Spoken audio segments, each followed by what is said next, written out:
Chapter 5 के starting में हम देखते हैं कि दो बच्चे अपनी माँ के सामने रॉक पेपर सीजर का गेम खेल रहे होते हैं और उन लोगों की कंडीशन देखकर पता चलता है कि वो लोग काफ़ी गरीब हैं और उनके सामने एक आदमी खड़ा होता है। तभी कोई कहता है, अगर मैं उस दिन अपनी ज़िंदगी का पहला रॉक पेपर सीजर गेम जीत गया होता और अगर उस दिन वो आदमी मेरे पिताजी के कर्ज के बदले मुझे छोड़ मेरे भाई को ले गया होता तो क्या पता आज मेरी किस्मत अलग होती। तभी हमें एक आदमी को दिखाया जाता है जो ये सारी बातें धीरे धीरे बोल रहा होता है और उसे कुछ गार्ड्स कहीं पे लेकर जा रहे होते हैं। तभी वो दोनों गार्ड उस आदमी को मारना स्टार्ट कर देते हैं और कहते हैं, ये तुम क्या बोले जा रहे हो? क्या तुम्हारा दिमाग खराब हो गया है? अगर तुम्हारे पास बोलने की ताकत है तो इस ताकत को चुपचाप चलने में लगाओ। अभी तक तुम खड़े क्यों नहीं हुए?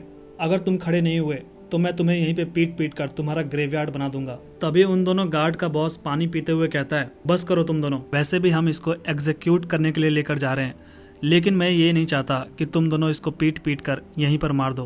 तभी वो दोनों गार्ड कहते हैं, माफ कीजिए, हमसे गलती हो गई। तभी उन दोनों गार्ड का बॉस कहता है, वेल जब तक ये खरा नहीं हो जाता तब तक हम एक छोटा सा ब्रेक ले सकते हैं। और तभी उनमें से एक गार्ड उस आदमी पे थूकता हुआ कहता है, तुम गंदे मर्डरर। और ये कहकर वो उस पेड़ के नीचे आराम करने चला जाता है। और तभी हम देखते हैं वो आदमी अपनी आंख खोलते हुए कहता है, अच्छा कोई बात नहीं, लेकिन उस दिन के बाद से मैं आज तक किसी से भी रॉक पेपर सीजर का गेम नहीं हारा। और तभी हमें उन गार्ड्स को दिखाया जाता है जो कि पेड़ों के नीचे आराम कर रहे होते हैं और उनमें से एक गार्ड अपने बॉस से पूछता है कि अभी हमें यहाँ से कैसर तक जाने में कितना टाइम लगेगा। तभी उनका बॉस कहता है, हो सकता है कि हम आज वहाँ ना पहुँच पाए। तभी वो लोग नोटिस करते हैं कि वो आदमी यहीं पर चलकर आ रहा होता है और कहता है, चलो एक रॉक पेपर सीजर का गेम खेलें। अगर तुम तीनों में से किसी ने भी मुझे हरा दिया तो मैं तुम तीनों को जाने दूंगा। और वो तीनों उस आदमी की बातें चुपचाप सुन रहे होते हैं। तभी उनमें से एक गार्ड खड़ा होते हुए कहता है, तुम बेवकूफ, तुमने तो पिटने का पूरा तैयारी कर लिया है।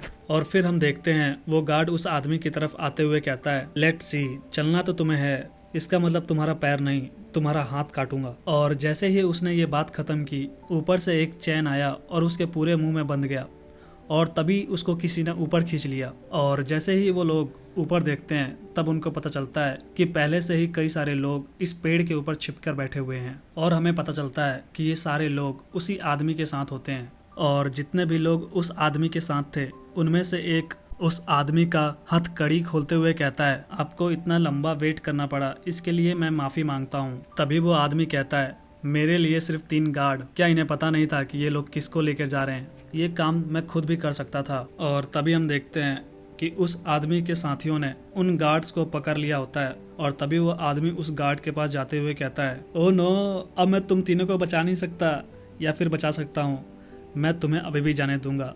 अगर तुम मुझे हरा दोगे तो बताओ, खेलना चाहोगे? तभी उन दोनों गार्ड का बॉस कहता है, तुम आखिर किस बारे में बात कर रहे हो? तभी वो आदमी बोलता है, रॉक पेपर सीजर, तुम अभी भी वापस जा सकते हो, मैं मजाक नहीं कर रहा। तभी हम कुछ देर बाद का सीन देखते हैं जहाँ पे उन सब ने उन तीनों को मारकर उस खाई से नीचे फेंक दिया होता है। तभी वो आदमी अपने लोगों से कहता है, क्या तुम लोगों ने उन लोगों को साफ सफाई से खत्म कर दिया? क्योंकि मैं नहीं चाहता कि कोई हंटिंग डॉग हमारा पीछा करे। तभी उनमें से एक कहता है, जी मास्टर, मैंने सब कुछ अच्छे से कर दिया है। और इसके बाद हमें पता चलता है कि ये सारे के सारे बैंडिट्स हैं और इन बैंडिट्स का नाम व्हाइट स्कल स्क्वाड है। ये पागल बैंडिट स्क्वाड फेमस है सिर्फ अपनी ब्रूटैलिटी और क्रुएलिटी के लिए। और तभी हमें आवाज आती है कि अफवाह तो ये फैली थी कि उस बैंडिट स्क्वाड का जो लीडर है, जिसका नाम वांग है, उसको कुछ दिन पहले ही एक छोटे से विलेज के अंदर गिरफ्तार कर लिया गया था। और जब 3 गार्ड उस वांग को लेकर कैसल की तरफ आ रहे थे और तभी वो लोग कहीं गायब हो गए। उसके बाद से उसके बारे में कुछ भी नहीं पता चला। और तभी हमें रात का सीन दिखाया जाता है जहाँ पे जंगलों के अंदर एक झोपड़ी होती है और उसी झोपड़ी के अंदर वो सारे बैंडिट्स बैठकर खाना खा रहे होते हैं। और उसके बाद हम देखते हैं कि उन बैंडिट का लीडर वांग उन लोगों को कहानी सुना रहा होता है कि वो उस गांव में कैसे पकड़ा गया। वो कहता है कि उस दिन उन लोगों ने मुझे इतना दारू पिलाया कि मैं उस टाइम पे ब्लैंक आउट हो गया और उन लोगों ने मेरे को पकड़ लिया। और फिर हम उसके पीछे देखते हैं उसने उन झोपड़ी के लोगों को मार दिया होता है। तभी वहाँ पे खड़ा एक बैंडिट वांग से कहता है कि तुम कितने बड़े खतरे में पड़ सकते थे, अगली बार कहीं पे जाने से पहले हमें भी साथ ले चलना। और इसके बाद वांग कहता है, अरे यार ऐसा मत कहो, इससे इस शराब का टेस्ट खराब हो रहा है। तभी वो बैंडिट सामने आते हुए कहता है, क्या तुम्हें ऐसा नहीं लगता कि तुम पहले जैसा नहीं रहे? तुम्हें लोग बीस्ट कहा करते थे और तुम नशे में होने के बावजूद भी गिरफ्तार हो गए, और अगर तुम पुराने वाले होते तो तुमने वहीं पे उन लोगों को मार दिया होता। तभी वांग कहता है, हाँ तुम सही कह रहे हो हे वाइस लीडर। और वाइस लीडर कहता है, हाँ कहो। तभी वांग कहता है, तुम्हें मेरे लिए काम करते हुए कितना टाइम हो गया? तभी वाइस लीडर कहता है, मुझे नहीं पता, मेरे ख्याल से 4 साल। और फिर वांग कहता है, इस हिसाब से तो इस स्क्वाड का नेक्स्ट लीडर तुम्हें बनना चाहिए। तभी वाइस लीडर कहता है, तुम जानते हो कि मैं नहीं बनना चाहता। और तभी वांग उस बैंडिट से कहता है, कैसा रहेगा अगर हम एक राउंड रॉक पेपर सीजर का खेलें? अगर तुम जीत गए तो मैं तुम्हें इस स्क्वाड का नेक्स्ट लीडर बना दूंगा। और वो बैंडिट कहता है, क्या सच में? और ये सुनकर बाकी के सारे बैंडिट्स की हवा निकल गई होती है, क्योंकि वो लोग अच्छे से जानते हैं कि आज तक रॉक पेपर सीजर के गेम में वांग को कोई नहीं हरा पाया। तभी वांग उस बैंडिट से कहता है, तुम मुझ पे भरोसा कर सकते हो, मैं बहुत सीरियस हूँ। वैसे भी ये तुम्हारे लिए आसान होना चाहिए, क्योंकि मेरी उंगलियां अभी भी बंधे होने के कारण काफी अकड़ी हुई है। और तभी वो बैंडिट डरते हुए कहता है, मजाक मत करो। लेकिन वांग उसकी आंखों में बहुत ही ध्यान से देख रहा होता है, और वो बैंडिट समझ जाता है कि वांग मेरे को छोड़ने वाला नहीं है।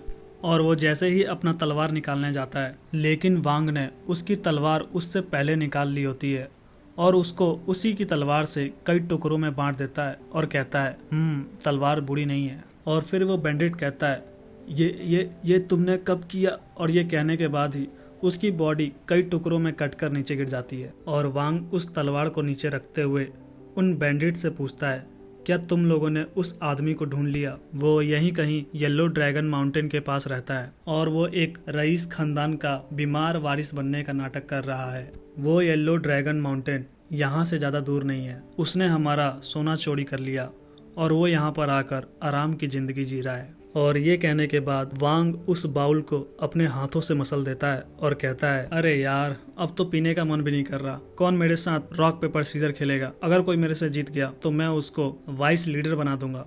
और फिर सीन शिफ्ट होता है गैंगयोंग के रेस्टोरेंट में, जहाँ पे दिखाया जाता है कि 2 लोग बैठकर रॉक पेपर सीजर खेल रहे होते हैं। और वो पहला आदमी कहता है, अरे यार फिर से नहीं। और वो दूसरा आदमी हंसते हुए कहता है, मैंने कहा ना कि तुम मेरे को कभी नहीं हरा सकते। और फिर हम देखते हैं कि वो पहला आदमी रॉक पेपर सीजर के गेम में हार गया होता है, जिसकी वजह से वो खाने का बिल दे रहा होता है और कहता है, अरे यार मैं तो रॉक चुनने वाला था।